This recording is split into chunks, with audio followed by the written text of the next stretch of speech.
we've played him less minutes in some games that we've won pretty convincingly. But for the most part, he's been out there and he's done a great job with that, so we haven't had to do it. So this was a great game, great experience. I thought New Orleans played really hard, did some things. Once again, we didn't shoot the ball well from three, and, we're going to have to be able to make some shots there. I thought Trey Kaufman was great. Caleb was under the weather and really battled to play for us, and I thought, that was a great sign. Mason was able to play a lot of minutes after being out, which was really good. I thought Braden Smith's effect on the game was huge. If you just look when he's out there, he makes things happen. He makes us go, just with his decision-making and his toughness and his ability to, mix it up. So, great game. Obviously, Zach's not feeling well, and, hopefully he gets some rest and gets better, and he can go on the 29th.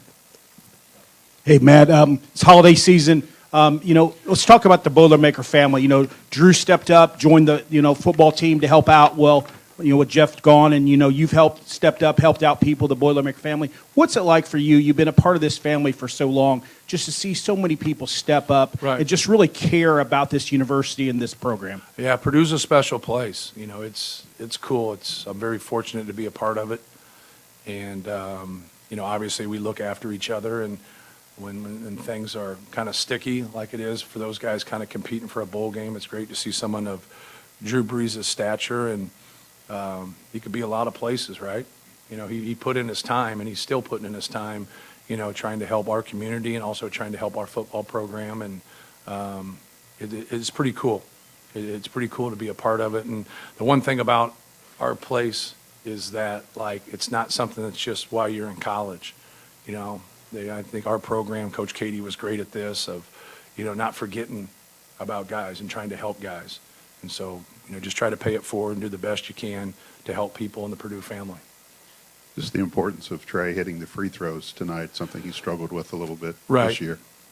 Yeah, it was great. It was great. You're going to get in, he gets fouled 8 times. You're going to get into a flow. Like, he's had a couple games where he plays 8 to 10 minutes, and you're just not going to get into a flow that way. And, Zach's a big piece of that. You look at it, I always talk to those guys about, you look at it like you did something wrong, when in reality somebody else is playing. And that's hard, because then the next guy's got to match to him, because he's going to guard the biggest guy. So who guards that second biggest guy? Sometimes that guy's traditional, and sometimes he's smaller, or how they scheme and how they do and how they move. But you see when he gets the ball and we run stuff for him, how dangerous he is. And it was great to see. It was great for his confidence. You've been doing this a long time, obviously. How rare is it to have someone who's not just theoretically capable coming off the bench to score 20 points, and how much does that help? Oh, it's huge, because when you sub, a lot of times, I always say that about throwing the ball inside. Let's get to their backups. Let's get to their backups. There's a reason why they're backups. Like, who has great backup 5 men? Who does? We do. Caleb First, Mason Gillis, Trey Kaufman, Zach Edey. It's a pretty good front line. And we said that at the beginning of the season, but you also got a lot of inexperience there where no one's really, started, played 30 minutes, and then been a main cog of that, as Zach and Travion used to split time. Mason's probably played more, but he also plays off of people. He'd play off of Travion, or he'd play off of Zach. But no, it's great. It shows you what we're capable of. It also shows you our future. First of all, with Mason, was he going to start tonight, whether Zach was back or not? Was that kind of the plan? No, Caleb would have started with Zach, yes. And then secondly, kind of piggybacking off of what he said, when you recruit, how important is it to look for high-character guys that, are capable of scoring 20-something points, but know there's going to be nights where they don't need me to score. They need me to go out and give, 4 points, but get 5 boards maybe. Yeah, you've got a lot of those guys. Yeah, it's huge. It's a great question, because, Trey Kaufman's a great example here. He deserves to play more than 8 minutes, but you only get 200 minutes as a coach, right? And then, when you have somebody like Zach, and the numbers that he's putting out and how efficient he's been and how well he's rebounded, someone's getting shorted there. Caleb First is getting shorted, Trey Kaufman's going to get shorted, or Mason's getting shorted. That's just factual. If he's playing 30 minutes, now they're splitting 50 minutes between 3 people. And then if one of them plays really well, it's like Caleb played so well in the second half of Davidson, I'm a fool to take him out. He got 10 rebounds in, a half in shorter time than that. So when you look at it that way, now those guys, they got to keep that under consideration. From their perspective, it's hard. But those guys, when they get their opportunity, and if they're mad and they're frustrated, they won't play well. But if they can get it and they can have high character and understand things, now when they get their opportunity, you hear the guys in the NBA say it all the time, you don't get ready, you stay ready. You just stay ready at all times. Your number gets called and you get that opportunity. If you're over there mad and you're frustrated and you think that, someone's doing you wrong, you're not going to play well. So for him to get this opportunity, it just kind of shows you where his mindset is. He kept his focus on his work and he played well.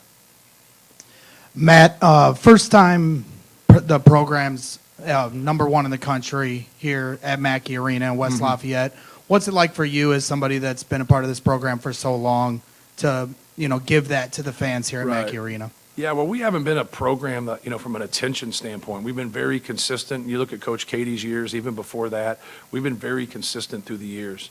Winning Big Ten championships, competing for Big Ten championships, even when we come a little bit short. So to be able to see that, we get slighted at times, like we don't get covered like other people. And I love it because I don't like the attention myself, so I could care less. But like from a program standpoint, it's pretty cool. For me, from a selfish standpoint, the place I like it from a recruiting, because now people see, hey, back-to-back years, you've been #1 in the country, first time in the Big Ten since 1976 with Indiana's great run that they had. That's an amazing stat, and these guys have worked really hard. We've not had any handouts. We've had to work for everything, and just proud of our guys. We lost a lot of talent, and our guys, didn't get ranked. No one gave them, they're just due, but we've earned it. But we got to keep earning it. This isn't the season. This is just a third of the season. It looked like Mason was a lot more aggressive than we've ever seen him attacking closeouts there at the start of the game. Right. We've seen a little bit more from him offensively, and do you see him maybe trying to assert himself a little bit offensively, knowing there was a void there without Zach? I don't know if because there was a void. I thought what he did well, he's a good jump shooter, and he hasn't shown his pull-up. He's got a good pull-up. So when he got deep there and reverse pivoted and made that little turnaround, like he's capable of making that. Like he's made that in high school. He plays off of people, so like he doesn't get a lot of things run for him. Sometimes he doesn't get anything run for him. And so what I liked about it was he played off his shot fake. Most of those drives were him shot fake and them leaving their feet and then him getting in there. And, he punched it a couple times where he penetrated and pitched, were good plays. Then he made a couple plays himself. He got fouled. So I thought he played really well. He did some really good things. Trey came in with some really good footwork, but how much have you worked with him on that? And where's he at now? And Right. where can he go with that Yeah. over the next couple of years? Yeah, he's had great footwork. That's him. I give his high school coach credit. Those guys, he came to campus that way. He's got the little spin cycle there. He kind of does it reverse.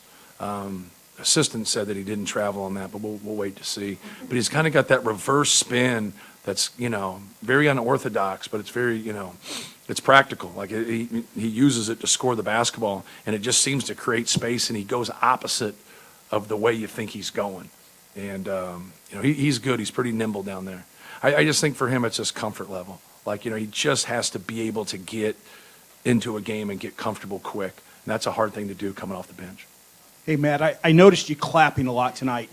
What were some special things that, you were clapping for some of your players? Because you were pretty animated. I mean, a lot of clapping during the game for your team. I clap a lot.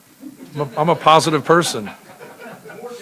Just trying to be encouraging, just, trying to, when they do good things, like whatever, I'm always saying that. I'm big on trying to reinforce, doing the right thing instead of just always yelling when someone does the wrong thing, and try to talk more when people are making mistakes or whatever and kind of talk them through it. As long as you're trying to do what we ask you to do, good things are going to eventually, happen in the long run.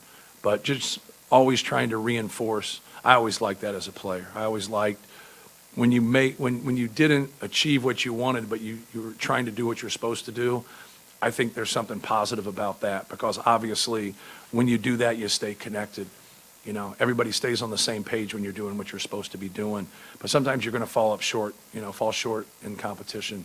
So But I'm that way always. I don't think there's anything different.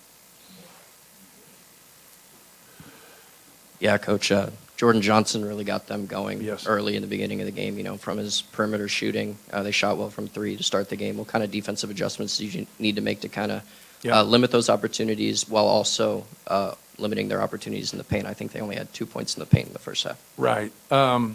We just put Ethan on him. That was our adjustment more than anything. And that really, that's what stinks for some of our guys coming off the bench in our backcourt. Because if Braden Smith's in the game and he's making that kind of impact, and then you have to have Ethan on him, it just leaves one slot, right? And that stinks, But it's part of basketball. And then be that guy that can guard somebody, So when you have that ability, like Braden's impact on the game, like you're going to stay with him. Zach Edey's impact on the game, you're going to stay with him. Well, now when someone gets going like that, if you're that guy that can shut people down, you got to have the value to where they can't take you out. And that's hard, but it's reality, right? And I thought Ethan did a good job. I thought David did a good job. He kind of got away from it in the second half a little bit, and he got in the paint a couple times. But I thought Ethan did a really good job on him. Just thought Ethan did a good job on Foster Lawyer. Same thing. Foster Lawyer hits a couple threes, and then we put Ethan on him, and he was done making threes. So. You talk about the impact that Braden has on the game. A lot of it is not statistical. Just the Correct. pressure with the basketball, the way he handles it offensively. He wears people down. Yes. How does that really?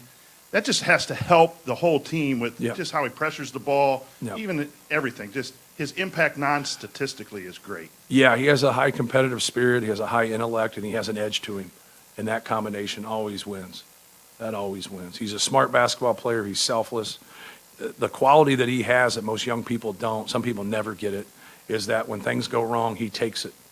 He takes the brunt of the blame, owns it, and then anytime you can own something, you can fix something. And so a lot of young people don't understand that. Like, we live in a messed up society when it comes to like everyone's got to be blamed for something. Like, you know what I mean? It's just, no, I don't have to point a finger when something goes wrong. Let's just own it and fix it. And he's great at it. He's fabulous because he doesn't do that himself. And so I think anytime you have the guy with the basketball is that way. Fletch has a lot of the same qualities. They have, and you kind of see both of them. When that ball's loose, man, we got some guys going after it. From Mason to Fletch to him, but anybody, that's contagious. Good stuff's contagious and bad stuff's contagious. But if you know how to handle the bad stuff, you can make it good. Thanks, guys. Merry Christmas.